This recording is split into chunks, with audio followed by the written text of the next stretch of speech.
The chairman tells us this event has to be moved. So decreed the chief clerk of the Senate Rules Committee, Lyndon Armstrong, as he and his colleagues proceeded to expel about 250 citizen activists from the Russell Senate Office Building's Kennedy Caucus Room. It was November 17, 2011, and the room was already packed with regular folks who had traveled from across the country at the invitation of Republican Senator Mike Lee of Utah.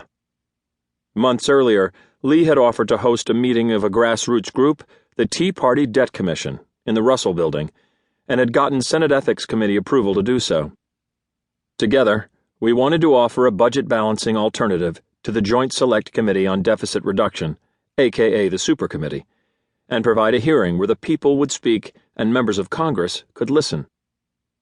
The grandiose, century-old room, officially known as SR 325, with its 35-foot ceilings, was filling not only with senators and congressmen to listen, but also reporters and TV cameras from C-SPAN, Fox News, and other network outlets.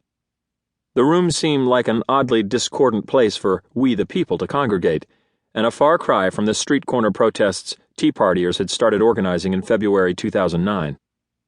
As the U.S. Senate website describes it, the interior decoration of the room is classically grand yet refined, much in the tradition of Versailles. 12 Corinthian columns along the longitudinal walls flank 3 French windows and support an architrave and frieze. Above the frieze are classically derived motifs of dentils, egg and dart molding, and brackets. A Greek key forms a ribbon at the top of the Corinthian pilasters. A large keystone crowns each window arch, and over the main doorway is a triangular pediment, as found in ancient Greek temples.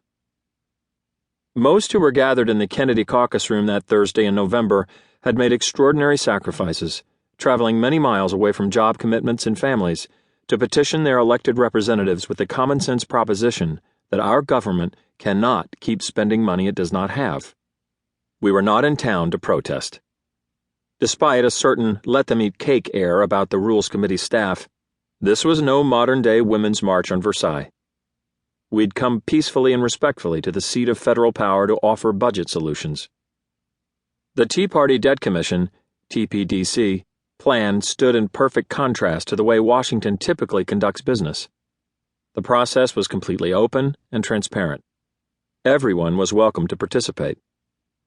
A series of field hearings across the country asked local residents to take the microphone to offer to the TPDC commissioners, 12 community leaders who volunteered their time to oversee the process, their ideas to balance the budget. The TPDC crowdsourced, i.e. surveyed, 1 million answers to budget priorities online, receiving input from more than 50,000 citizens.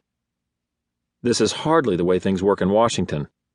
The very idea of the Super Committee was founded on the proposition that an elite group of insiders knows better than the public what the people want and need.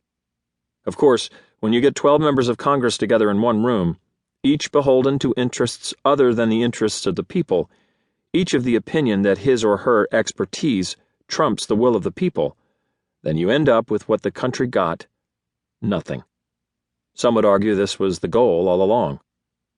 Contrast the Washington way with the people's way. Our work would quickly balance the budget using the Congressional Budget Office's own scoring. No matter. The chairman tells us this event has to be moved. Our ideas were unwelcome. So were we, apparently. As remarkable as it seemed, we were getting kicked out. Who could possibly be so threatened by a mob of citizens armed with notebooks, spreadsheet printouts, and a budget plan?